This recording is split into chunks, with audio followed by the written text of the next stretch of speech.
कहानी गोल्ड के सभी सुनने वालों को मेरा प्यार भरा नमस्कार। आइए दोस्तों, सुनते हैं हिंदी साहित्य की जानी मानी लेखिका आभा श्रीवास्तव जी की लिखी कहानी मैंने नहीं कहा। दोस्तों, छोटी उम्र में जब अधिकांश हम उम्र बच्चे खेलकूद में व्यस्त रहते, इन्होंने पुस्तकों को अपना साथी बनाया। मात्र 10 वर्ष की आयु में प्रदेश के प्रतिष्ठित समाचार पत्र में अपनी प्रथम रचना कविता के रूप में प्रकाशन के साथ अपनी साहित्यिक यात्रा की शुरुआत की, जो अब तक जारी है। जी हाँ, हम बात कर रहे हैं हिंदी साहित्य की जानी मानी लेखिका आभा श्रीवास्तव जी की। अब तक 650 से अधिक रचनाएं, जिनमें बाल साहित्य सहित सामाजिक कहानियां, कविताएं तथा धारावाहिक सम्मिलित हैं, का देश विदेश की विभिन्न पत्र पत्रिकाओं में प्रकाशन हो चुका है। तो आइए सुनते हैं इन्हीं की लिखी एक खूबसूरत कहानी। टेरेस पर खड़ी दिव्या ने सूचना दी, मम्मी, वर्षा दीदी आ रही हैं। उसका वर्षा के प्रति लगाव मुझे खूब मालूम था। जब से निधि का ब्याह हुआ है, मेरी यह छोटी बिटिया कितनी अकेली पड़ गई थी। 4 दिन बाद यह भी विदा हो जाएगी। पिछले हफ्ते ही तो सगाई हुई है, कितनी रौनक हो गई थी। 2 दिन रहकर निधि भी ससुराल वापस चली गई। कल की शॉपिंग का सारा सामान कमरे में फैला हुआ था।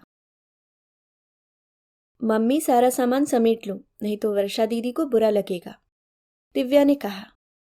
दिव्या अगर न भी कहती तो भी मैं पुरानी चादर से सामान ढक ही देती। कितनी कुछ तैयारियां करनी पड़ती है बेटी की शादी के लिए। मन में डर भी लगा रहता है कि कहीं किसी की नजर न लग जाए। उन सब पर यदि वर्षा की निगाह पड़ती तो कुछ न कुछ गड़बड़ होना निश्चित था। और मेरा मन भी तो कितने वहमों से घिरा हुआ था। बड़ी बड़ी आंखों वाली दूध सी गोरी वर्षा मेरे चचेरे जेठ मनोज भैया की दूसरी पत्नी की बेटी थी। मनोज भैया की पहली पत्नी साल के भीतर ही पहले प्रसव में चल बसी थी। 2 जुड़वा लड़के भी साथ ही ईश्वर को प्यारे हो गए थे। चाची जी ने लाख शुक्र मनाया था कि बड़ी बहू बच्चों को भी साथ ले गई, वरना दूध मुँहे बच्चे को कौन पालता। साल बीतते बीतते उन्होंने ही सलाह मशवरा करके मनोज भैया का दूसरा ब्याह रचा दिया। सुधा भाभी स्वभाव की मीठी और हंसमुख थी। आते ही वे चाची जी और मनोज भैया की गृहस्थी में रच बस गईं। अगल बगल के ही घर थे हमारे। हर सुख दुख साझे का होता था। पहले वर्ष में ही जब सुधा भाभी के पैर भारी हुए तो चाची ने बड़े चाव से हमारे घर लड्डू भिजवाए थे। फिर तो गोद भराई भी बड़े धूम से हुई थी। चाची जी को पोते की आस थी, लेकिन हुई कन्या। बिटिया का रूप देखकर चाची जी के मुख का फीकापन कुछ कम हुआ। तुरंत ही मुड़कर मुझसे बोली, दुल्हन, तुम कब खुशखबरी सुना रही हो? 3-1 बरस तो हो ही चुके तुम्हारे ब्याह को भी। इतने सारे लोगों के बीच उनका इस तरह कहना था कि मैं कटकर रह गई थी। क्या चाची जी जानती नहीं कि मैं अपनी पीएचडी पूरी कर रही हूँ? समय के साथ मेरी और सुधा भाभी की मित्रता भी प्रगाढ़ हुई। मेरी बेटी निधि वर्षा से साल भर छोटी थी। वर्षा के बाद सुधा भाभी की गोद में विनय आया तो मेरी गोद में दिव्या। चाची जी को पोता मिला, साथ ही साथ समय समय पर मुझसे सहानुभूति दिखाने का सुनहरा अवसर। निधि और वर्षा साथ ही पली बढ़ी। वर्षा का रूप रंग वाकई मनोहारी था, किंतु अक्सर चाची जब निधि और वर्षा के रूप रंग की तुलना करने बैठ जाती तो निधि चिढ़ जाती। धीरे धीरे उसने चाची जी के घर जाना ही छोड़ दिया। वर्षा ही जब तब हमारे घर आती रहती। हसमुख सुधा भाभी का स्वभाव चाची के दबंग व क्रूर शासन तले मुरझाता चला गया। जिस वर्ष निधि का रुड़की इंजीनियरिंग कॉलेज में दाखिला हुआ, उसी वर्ष सुधा भाभी को पहला हार्ट अटैक पड़ा। मनोज भैया का परिवार ऐसा मध्यम वर्गीय परिवार था जहां लड़कियों के लिए ऊंचे सपने देखना भी पाप समझा जाता था। मैंने जहां बच्चियों की शिक्षा दीक्षा में कोई कसर नहीं छोड़ी थी, वहीं वर्षा और विनय की पढ़ाई में चाची ने जमीन आसमान का अंतर पैदा कर दिया था। मनोज भैया तो चाची के हाथ की कठपुतली थे। साधारण स्कूल की पढ़ने वाली वर्षा मेधाविनी थी, किंतु जब वह निधि और दिव्या को अंग्रेजी में बात करते देखती तो एक दीनता का भाव उसके चेहरे पर छा जाता था। सुधा भाभी को हार्ट अटैक पड़ा तो चाची ने ऐसी हाय तौबा मचाई कि इंटर में 75% अंक लाने के बाद भी वर्षा कॉलेज का मुंह तक न देख सकी। विनय का दाखिला तो खैर पब्लिक स्कूल में कराया गया था, लेकिन साल दर साल फेल होकर वह स्कूल ही बदलता रहा। मनोज भैया के साथ श्रृंगार और शौक में कहीं से कोई कमी नहीं आई थी। सुधा भाभी ने एक बार जो खाट पकड़ी तो छोड़ी ही नहीं। 17 वर्ष की कच्ची उम्र में जब मेरी निधि गृहस्थी का क ख ग भी नहीं जानती थी, वर्षा पूरी पुरखिन बन चुकी थी। धीरे धीरे समय के साथ निधि इंजीनियर बनी, बढ़िया कंपनी में नौकरी भी लगी और वर्षा ने प्राइवेट से बीए भी कर लिया। इस बीच लंबी बीमारी के बाद कंकाल मात्र शेष रह गई सुधा भाभी ने एक सुखद बेला में प्राण त्याग दिए। सुखद इसलिए कह रही हूं कि उनके रहने न रहने से वर्षा के सिवाय किसी को कोई फर्क नहीं पड़ता था। मनोज भैया की मटर गश्ती और जुल्फें संवारने का ढंग देखकर मेरे हाड़ सुलग जाते। मृत्यु शैया पर पड़ी बहू को चाची दिन रात कोसा करती। वह लौटी तो चटपट जान छोड़ गई। एक ये है, हमरे लल्ला के गले का फंदा बनी बैठी है। सुधा भाभी टुकुर टुकुर वीरान आंखों से छत देखा करती, जिस पति का हाथ पकड़कर 7 फेरे लेकर इस घर में आई थी, जिसे उन्होंने अपने यौवन के तमाम सुनहरे वर्ष अर्पण किए थे। वह तो उसके कमरे में कभी झांकता भी नहीं था। विनय दादी के लाड दुलार में पहले ही बिगड़ चुका था। बीड़ी सिगरेट के कश लगाते मैं स्वयं उसे देख चुकी थी। सुधा भाभी के न रहने पर मात्र इतना ही लगा कि गरम तवे पर पड़ी एक बूंद बस भाप बनकर उड़ गई। चाची की उम्र बढ़ रही थी, लेकिन उनके स्वभाव की कर्कशता, दबंगता और उग्रता में कोई कमी नहीं आई थी। 22-23 साल की वर्षा ने जिस कुशलता से गृहस्थी संभाल रखी थी, वह वाकई काबिले तारीफ था। बिना हाई स्कूल में साल दर साल फेल होकर भी दादी का दुलारा था, किंतु वर्षा को चाची अपनी जहरीली जबान से इतनी जली कटी सुनाती कि बीच की दीवार से न चाहते हुए भी अपशब्द मुझे सुनाई दे जाते। जब अति हो जाती तो वर्षा भागकर मेरे पास आ जाती। इधर दिव्या को भी एमबीए में दाखिला मिल गया था। वर्षा को दोनों बहनें खूब मान देती। इसका मुख्य कारण था वर्षा का शांत गंभीर स्वभाव। जब मैं चाची को निधि की शादी का न्योता देने गई तो उनके घर मेहमान आए हुए थे। मैं उन्हें शुभ समाचार देती कि इससे पहले ही वे बोल उठी, आओ दुल्हन, मुंह मीठा करो, लल्ला का रिश्ता पक्का हुई गया है। सन्न रह गई थी मैं। डाई किए बालों व झुर्रीदार चेहरा लिए मनोज भैया मुझे कपटी काक से लगे। एक मक्कारी भरी मुस्कुराहट लिए वे विवाह की हाट में फिर बैठ चुके थे, जिस समय सामान्य रूप से पिता बेटी के विवाह की फिक्र करते हैं। मनोज भैया अपना सेहरा बांधने की तैयारी कर रहे थे। हाँ, निधि के विवाह तय होने की बात सुनकर वर्षा के चेहरे पर जो भाव आए, उन्हें देखकर मन हिलसा गया। फिर तो जब तक मनोज भैया का विवाह नहीं हो गया, उनकी भावी दुल्हन की तारीफें सुन सुनकर मेरे कान ही पक गए। वर्षा निर्विकार भाव से गृहस्थी संभाले हुए थी। उसे दादी और पिता की खुशी से कोई सरोकार न था। नियत तिथि पर निधि की शादी हुई और उसके ठीक 15 दिन बाद मनोज भैया की। विद्रोहिणी दिव्या तो इस विवाह में शामिल ही नहीं हुई। कल्पना भाभी उम्र में मुझसे 1-2 साल बड़ी ही होंगी। नवेलियों वाला रूप तो इस उम्र में क्या ही रहता, किंतु अपनी पक्की सरकारी नौकरी का आत्मविश्वास उनके पूरे व्यक्तित्व पर छाया था।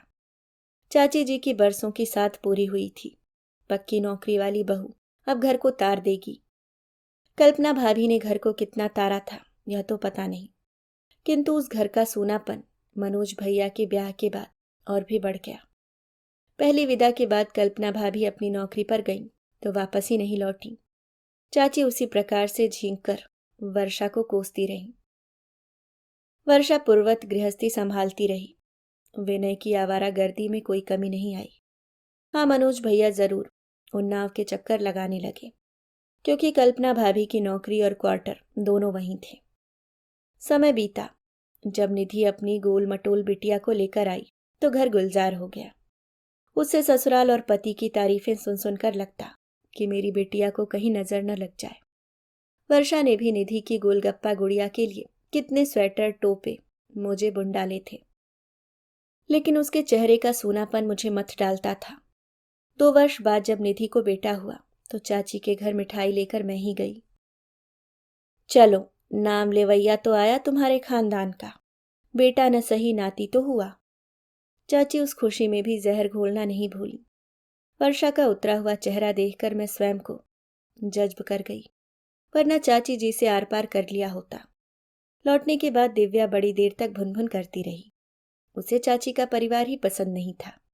वह तो पड़ोस का लिहाज था, वरना उन जैसी संकीर्ण मनोवृत्ति वाली औरत के साथ निभाना सरल न था। 14 वर्ष की कच्ची उम्र में ब्याह कराई चाची जी ने प्रपंच पंचायत में ही होश संभाले थे। चाचा जी थे पूरे मिट्टी के माधो। असमय और अचानक ही गुजर गए। अच्छी हो या बुरी, करनी करतूत सब चाची के हाथ थी। शायद इसलिए उनके अंदर सारे दुर्गुण पनप चुके थे। अभी मैं दिव्या का ब्याह करने के मूड में नहीं थी कि बैठे बिठाए इतना अच्छा रिश्ता आ गया। इनके मित्र का बेटा एक नामी सॉफ्टवेयर कंपनी में इंजीनियर लग गया था। दिव्या को किसी समारोह में देखा था, वहीं पसंद कर लिया। आज चाची जी को मुंहतोड़ जवाब देने का मन कर रहा था। आज मैं भी अपनी भाग्य पर इतरा रही थी।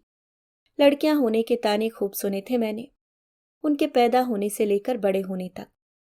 लेकिन मेरी लड़कियां भी तो राजरानी सा भाग्य लेकर आई थीं। सहसा दिव्या की आवाज सुनकर मैं जैसे नींद से जागी। मम्मी सुनना जरा। आई बेटा, कहती हुई मैं ड्राइंग रूम की ओर बढ़ गई। इतनी सी देर में मेरा मन कितनी लंबी यात्रा कर आया था। अरे वर्षा, इस समय कैसे आई? सब ठीक तो है ना? दोपहर के 3 बज रहे थे। जेठ की तीखी धूप कांटे चुभा रही थी। मौसी घर में मन नहीं लग रहा था सो चली आई।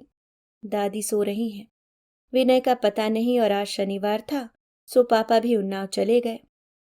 वर्षा के चेहरे से लग रहा था कि पता नहीं कौन सा अधड़ मन में समेटे हुए है। मैंने ध्यान से उसे देखा। वही दूधिया रंग था, वही बड़ी बड़ी आंखें थीं, लेकिन समय बहुत कुछ चुरा ले गया था। आंखों के चारों तरफ स्याही पुत गई थी। पूरे चेहरे पर एक खंडहर जैसा भाव था। उसे देखकर ममता सी उमड़ आई। वर्षा, थोड़ा अपनी तरफ भी ध्यान दिया कर बेटा। अब इस उम्र में सज धज कर क्या करूंगी मौसी? वर्षा ने अपने माथे पर आ गए बालों को समेटा तो मैंने देखा कि उसके हाथों में दरारें पड़ी हुई थीं। क्यों, ऐसी कौन सी उम्र हो गई है तेरी? कहने को तो मैं कह गई, लेकिन अपनी ही जीभ काट ली मैंने। मम्मी, वर्षा दीदी को एल्बम दिखाओ, कल ही तो आई है सारी फोटोग्राफ। दिव्या फुदक कर एल्बम ले आई। एल्बम दिखाते समय सगाई का पूरा वक्त उसने एक बार फिर जी लिया था। आखिरी 2 पन्नों में निधि अपने पति और बच्चों के साथ मुस्कुराती खड़ी थी। कैरियर की सफलता, पति का सहयोग और मातृत्व की पूर्णता, सभी कुछ मिलाकर उसके पूरे व्यक्तित्व को एक संतोषपूर्ण गरिमा प्रदान कर रहे थे। एल्बम दिखाते हुए मैंने देखा कि वर्षा का चेहरा सफेद पड़ गया था। होठ कांप रहे थे। रुलाई रोकने के प्रयास में उसका चेहरा बेहद करुण बन गया था। हाय वर्षा दीदी, क्या हुआ? दिव्या समझ गई थी कि उसने एल्बम दिखाकर कुछ गड़बड़ कर दी है। इससे पहले कि मैं कुछ पूछती, वर्षा दोनों हाथों से मुंह ढांप कर बिलख पड़ी। दिव्या को पानी लाने भेजकर मैं वर्षा की बगल में बैठकर उसकी पीठ सहलाने लगी। वर्षा, क्या हुआ बेटा? काफी देर बाद जब मन का ज्वार हल्का हुआ तो वर्षा ने कहा, मौसी, मैं आपकी बेटी तो नहीं, लेकिन बेटी जैसी तो हूं ना। तुम ऐसा क्यों कह रही हो वर्षा? मैं थोड़ा चकरा गई। मौसी, क्या आप कहीं कोशिश करके मेरी शादी पक्की करा सकती हैं? मैं स्तब्ध रह गई।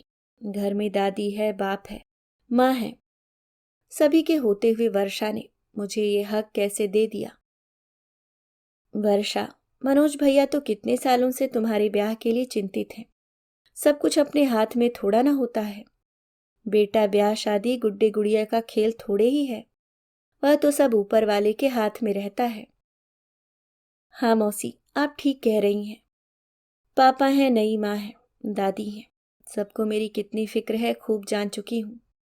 मेरी माँ ने मेरे ब्याह के लिए जो पैसा जोड़ रखा था वह उनकी बीमारी में स्वाहा हो गया। जो गहने थे वो सब दादी ने नई माँ के चढ़ावे में चढ़ा दिए। जब तक फिर से दहेज जुटेगा तब तक मैं 40-45 की हो चुकी होंगी। सच तो यह है मौसी कि सबको मुफ्त की नौकरानी मिली हुई है। दादी की बीमारी, विनय की बेफिक्री, नई माँ की नौकरी, पापा का आए दिन उन्नाव चले जाना। अगर मेरा ब्याह हो गया तो कैसे निबट पाएगा सब? और फिर आप ही सोचिए मौसी, ऐसे घर की बेटी कौन ब्याहेगा जिसके पिता ने खुद 3 शादियां रचाई हों? मौसी, कल को विनय की भी शादी हो जाएगी। पापा की गृहस्थी का बोझ खूब ढो लिया, इससे पहले कि विनय की गृहस्थी का बोझ भी मेरे कंधों पर डाल दिया जाए। मौसी, मेरे लिए एक घर ढूंढ दो। अगर ढूंढना ही है तो अपनी गृहस्थी का बोझ क्यों न ढूंढ, वहां अपना हक तो रहेगा। कहते हुए वर्षा फिर रो पड़ी। 30 वर्ष की बिन ब्याही उम्र और असुरक्षित भविष्य का भय उसके चेहरे पर दुख और घबराहट का सम्मिश्रण बनकर फैल गया था। यह वही वर्षा थी जिससे मुझे भय लगता था कि कहीं इसके रूप की चमक में मेरी बेटियां फीकी न पड़ जाएं। यह वही वर्षा थी जिसके आने पर मन में वहम हो जाता था कि कहीं बच्चियों के भाग्य को नजर न लग जाए। मगर आज की वर्षा पर मुझे बेहद ममता उमड़ रही थी, तरस आ रहा था। लड़कियां अपना भाग्य लेकर आती हैं, लेकिन वर्षा बेटी, तुम्हारी मौसी तुम्हारे लिए रिश्ते ही सुझा सकती हैं, पर तो तुम्हारे घर वाले ही लगा सकेंगे। चाहते हुए भी मैं तुम्हारे हाथ पीले करने की जिम्मेदारी अपने सिर नहीं ले सकती, क्योंकि पहले मुझे अपना घर देखना है, अपनी जिम्मेदारियां निभानी है। मैं भी तो स्वार्थी हूं। मैं तुम्हारे उज्जवल भविष्य की मात्र कामना ही कर सकती हूँ, प्रार्थना कर सकती हूँ, कोशिश कर सकती हूँ, बस इससे अधिक कुछ नहीं। मन में कितना कुछ उमड़ घुमड़ रहा था, किंतु मैं कुछ भी न कह सकी। मैं उससे नहीं कह पाई कि वर्षा, तुम्हारे पापा और नई माँ दफ्तर से छुट्टी लेकर नैनीताल घूमने चले गए हैं। दुनिया बड़ी स्वार्थी है वर्षा, और उससे भी अधिक स्वार्थी हैं तुम्हारे अपने। चाची ने कल ही बड़ी ललक के साथ विनय के ब्याह की चर्चा की थी, यह भी तो नहीं कह सकी मैं। जीवन में शायद कभी किसी क्षण मुझे अपने इस कायरपन पर पछतावा भी होगा, लेकिन मैं सब कुछ कहकर वर्षा का दुख और नहीं बढ़ाना चाहती थी। मैं केवल उसकी पीठ सहलाते हुए चुप बैठी रही। अभी आप सुन रहे थे आभा श्रीवास्तव जी की लिखी कहानी मैंने नहीं कहा।